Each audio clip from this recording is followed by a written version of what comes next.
नमस्कार शेतकरी बांधवांनो, सर्वप्रथम आपल्या आजच्या या व्हिडिओमध्ये मी आपला कृषी मित्र निलेश थोरात आपलं सर्वांचं सहर्ष स्वागत करतो।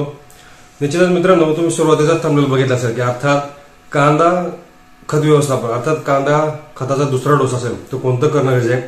चांगल्या पद्धतीमध्ये आपल्याला न्यूट्रिशन मिळालं पाहिजे, दांडा झाला पाहिजे, पात्यांची संख्या वाढली पाहिजे, कलर सुद्धा वाढला पाहिजे आणि निश्चितच फुगवण सुद्धा झाली पाहिजे, तर कोणतं करणं गरजेचं आहे। तर आजच्या या व्हिडिओच्या माध्यमातून आपण एक छोट्याशा वेळामध्ये समजून घेऊ।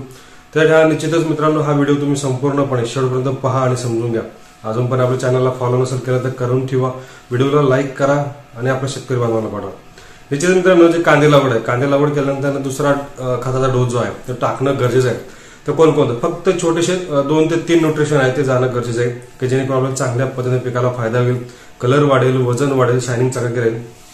तर या ठिकाणी पहिलं काम जर कुठलं करायचं असेल तर निश्चित या ठिकाणी एनपीके युक्त ग्रेड जाणं गरजेचं आहे। तर पहिले एनपीके ग्रेड जात असताना या ठिकाणी 10-26-26 एकरी 2 बॅगा या ठिकाणी जाणं गरजेचं आहे। कमीत कमी 2 चांगल्या पद्धतीने जर टाकणार असेल तर 3 बॅगाचं सुद्धा सफिशियंट आहे, पण या ठिकाणी आपण 2च बॅगा या ठिकाणी गृहीत धरू शकतो। 10-26च्या 2 बॅगा या ठिकाणी टाकायच्या आहे। किंवा जर मार्केटमध्ये 10-26 जर शॉर्टेज असेल तर निश्चितच या ठिकाणी आपल्याला 14-14 या ठिकाणी कोरोमंडल फर्टिलायझरची ग्रेड जे आहे 14-14 या ठिकाणी आपल्याला टाकून घ्यायचे, ते सुद्धा 2च बॅगा।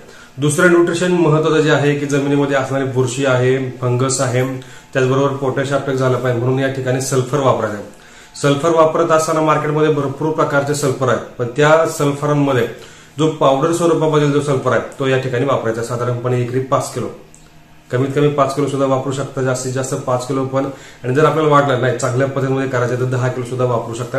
पण शक्यतो पावडर स्वरूपामध्ये जो आहे तो आपल्याला या ठिकाणी 5 किलो वापरा, त्याचे रिझल्ट आपल्याला खूप सुंदर आणि चांगल्या पद्धतीमध्ये मिळतात। मार्केटमध्ये भरपूर कंपन्यांचं पावडर स्वरूपातील जे सल्फर आहे 80% मधला कोसामेट नाव आहे तो अवेलेबल आहे, ते आपल्याला या ठिकाणी वापरून घ्यायचे।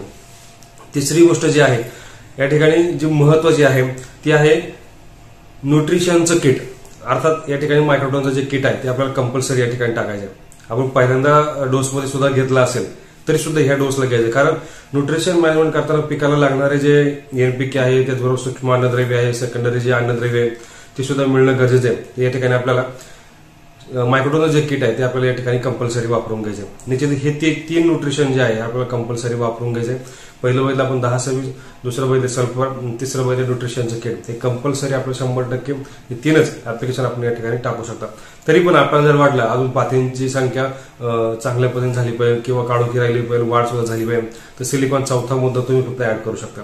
या 4 न्यूट्रिशन मध्ये परिपूर्ण पीक तुमचं असं चांगलं निघणार आहे, साईज निघणार आहे, कलर सुद्धा येणार आहे, कारण सल्फरमुळे आपल्याला पोटॅश अवेलेबल होणार आहे, फुगवण मिळणार आहे, सल्फरमुळे कलर येणार आहे, बुरशीचा नायनाट होणार आहे। म्हणजे ह्या 3-4 गोष्टी आपल्याला ह्या फंगिसाइडच्या ह्या बुरशीनाशकाच्या माध्यमातून मिळणार आहे।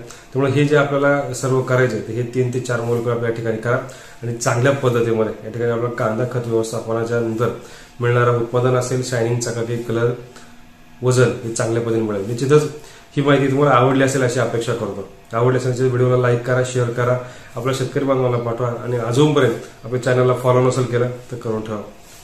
धन्यवाद।